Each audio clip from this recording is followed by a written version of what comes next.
14 ans. Parce qu'à notre âge aussi, n'oublions pas qu'on voulait suivre... tu sais, quand tu es jeune, tu veux tout suivre qu'est-ce qui se passe. Hein?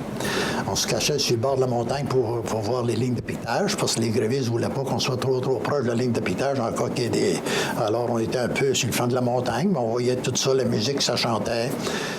Ça n'a pas été long que Duplessis a fait rentrer des polices. Il y a une trentaine de polices, je me sens, au moment que je me rappelle qu'il a rentré. Et au plus tard, il en a rentré d'autres. Et à un moment donné, il y avait au-delà de 100 policiers là, de Duplessis. Ça n'a pas été long quand il rentre un 30, 40, 50, 80, 100 policiers dans les autobus armés jusqu'aux dents. Le monde se dit, ben écoute, ça fait que ça... Selon moi, de la façon que je pense à ça un peu aujourd'hui, ça aussi, ça a apporté de la violence. Ça se battait scab, grévistes en rue, des briseurs de grève, parce qu'oublions pas que la compagnie avait fait rentrer une firme qui appelait dans le temps une firme de détectives, de sécurité dans le temps, qui sont pas les mêmes, je veux dire, qui n'existent pas aujourd'hui, je ne pense pas. Ça s'appelait Atlas Detective Agency. Alors, il y avait des fiers à bras. Des fiers à bras, je me rappelle qu'il y avait des gens assez bien formés pour être des lutteurs là-dedans, pour être des boxeurs. Alors, il y avait beaucoup de bagarres qui se faisaient. C'est que les briseurs de grève, des affaires-là, c'est que, puis une partie d'eux autres, c'est les scabs aussi, c'est qu'ils faisaient les rues. Puis ils savaient dans quelle maison et dans quelle rue que les grévistes demeuraient. Tu sais, dans une ville de 2500, tout le monde se connaît, tu sais, quand un auto passait, on savait jusqu'à aller, là. Alors, les autres, ils se promenaient, les polices, les briseurs de grève faisaient rue par rue, presque. Et juste devant la maison de chez nous, ils ont viré 3 chars sur le toit.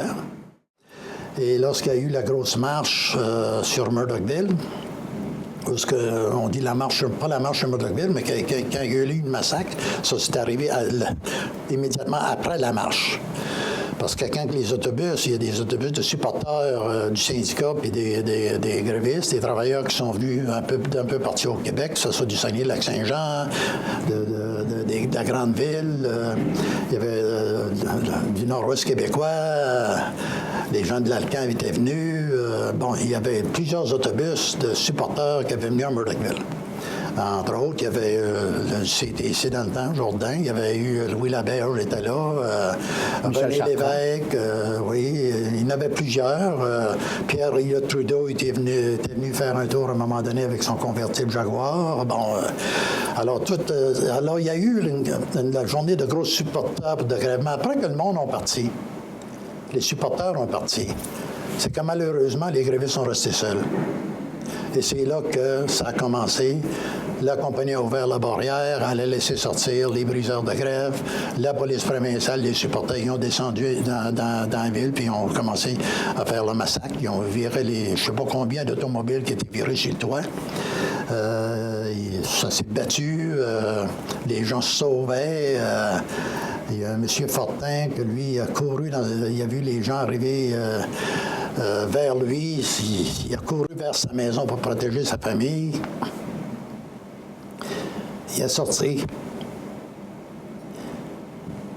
Et qu'est-ce qui s'est produit à ce moment-là? Nous, étant toujours jeunes, on suivait l'action. Excusez. Et c'est arrivé que M. Fortin est sorti de chez lui avec la carabine. Il n'a pas tiré dans la foule.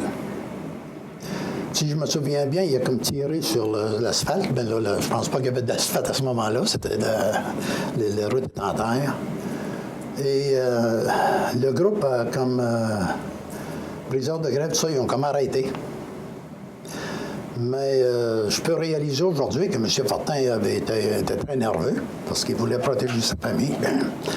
Alors, il est rentré chez lui et il est mort d'une crise de cœur. C'est bien certain que c'était établi qu'il était mort d'une mort naturelle. Mais on sait qu'aujourd'hui, que l'énervement, et sans savoir c'est quoi qui pouvait se produire et qu'est-ce que le groupe de briseurs de grève pouvait lui faire à lui et sa famille, c'est que malheureusement, il est décédé là.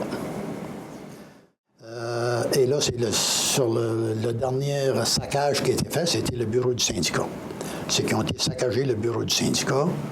Et je me rappellerai tout le temps, il y a un des briseurs de grève, parce qu'il avait garoché le téléphone par la fenêtre. Le téléphone a tombé sur la rue. Il a ramassé le téléphone, puis il a comme signalé là, pour faire une chose comique. Là, ça pensait très comique là-dedans.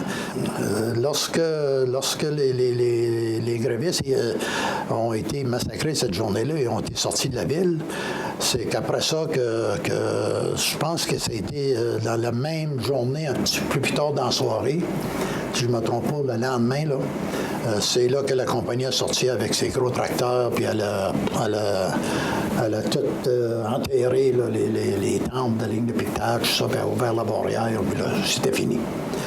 C'était fini, puis à un certain moment donné, la compagnie avait envoyé une lettre à tous les grévistes. Donc, deux de mes frères en avaient reçu une, qu'une telle date, il fallait qu'ils se rapportent au travail. S'ils ne se rapportaient pas au travail, il n'y avait plus d'emploi.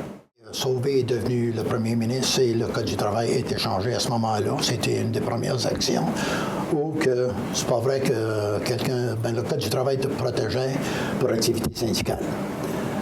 Murdochville a été une des batailles qui a amené ça. Pourquoi que c'est toujours les travailleurs? Il faut qu'ils se battent à tour de bras pour être reconnus, pour être représentés et être accrédités dans une association, dans un syndicat. Alors que toute l'autre trempe de la société, c'est automatique. Je fais partie de des associations des ingénieurs, l'association de l'Union des médecins, le barreau. Mais les travailleurs, il faut se battre pour être représentés. Puis encore aujourd'hui, il y a encore des briseurs de grève. Et moi, je me rappellerai une fois qu'un de mes frères avait dit, le syndicat des métallos a dit qu'il ne nous laisserait jamais tomber. Et ils ne m'ont jamais laissé tomber. Ça a pris près de 15 ans pour avoir une accréditation. Et durant ces 15 années-là, le syndicat des métallos a toujours eu une présence à Murdochville. Parfois, on ne savait même pas c'était qui. Au moment qu'on a déposé, en 1964, jusqu'au temps qu'on était accrédité, en 1966, il s'est passé un espace de 2 ans. Ben, durant cette période-là de 2 ans, de 64 à 70, il y a une personne des métallos qui a resté à Murdochville tout le temps, même les fins de semaine, même dans le temps des fêtes, c'était Wilfred Mazerolle. Sa job, c'était de rester à Murdochville pour nous supporter.